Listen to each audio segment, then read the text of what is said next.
عمران خان کابل ته راځي کله او ولې؟ ګرانو لیدونکو السلام علیکم. د پاکستاني رسنیو د راپورونو له مخې ټاکل شوی چې د پاکستان لومړی وزیر عمران خان به ډیر ژر د افغان سولې په تړاو افغانستان ته راشي او د افغان ولسمشر محمد اشرف غني سره بلیدنه وکړي. د معلوماتو له مخې عمران خان به افغانستان ته د راتګ پر مهال د افغان سولې او په دې برخه کې پر روانو پرمختګونو او ستونزو له ولسمشر غني سره اړخیزې خبرې وکړي. په ورته وخت کې یو شمېر پاکستاني سیاستوال وایي عمران خان وروسته له دې افغانستان ته د سفر نیت کړی چې له دې وړاندې د امریکا سره د پاکستان وروستي کشمکشونه کم کړي دي. ویل کېږي د پاکستان لومړی وزیر عمران خان څو ورځې وړاندې په امریکا کې له ډونالډ ټرمپ سره ژمنه وکړه چې د افغانستان د سولې په پروسه کې به همکاري کوي او له دغه هېواده به د بهرنیو ځواکونو په وتلو کې مرسته کوي. عمران خان امریکا ته په سفر دا هم ویلي و چې پاکستان ته له رسېدو سره سم به له طالبانو سره هم وګوري او دوی به له افغان حکومت سره مخامخ خبرو ته تیار کړي. بلخوا امریکا ته د عمران خان د سفر پر مهال پخواني ولسمشر حامد کرزي د ټرمپ د وروستیو څرګندونو په تړاو ویلي و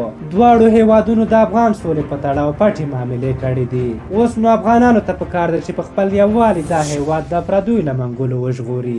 دغه راز افغان حکومت وایي پاکستان د افغانستان په ثبات او امنیت کې خپلې کړې ژمنې په عملي ډول هیڅ نه دي پوره کړې. افغان حکومت امریکا ته د عمران خان د سفر پر مهال ویلي و له عمران خان سره د افغان ولسمشر او نورو چارواکو وروستۍ لیدنه ګټوره وه خو پاکستان په حقیقت کې هیڅ مثبت ګام نه دی پورته کړی. افغان حکومت له امریکا هم غوښتي و تر څو په پاکستان فشار وارد کړي چې د افغانستان د سولې او ثبات لپاره په خپلو سیاستونو کې حتمي او اړین بدلونونه راولي.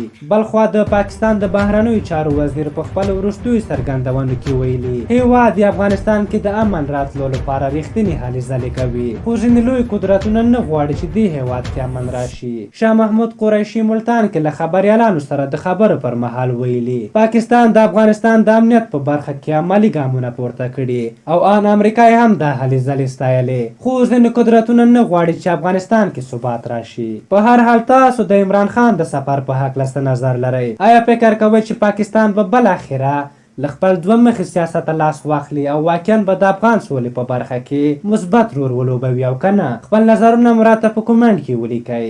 که زموږ دغه ویډیو مو خوښه شوې وي ضروري لایک کړئ. تر بلې ویډیو مو په لویو بخښونکي خدای سپارم. د الله په امان.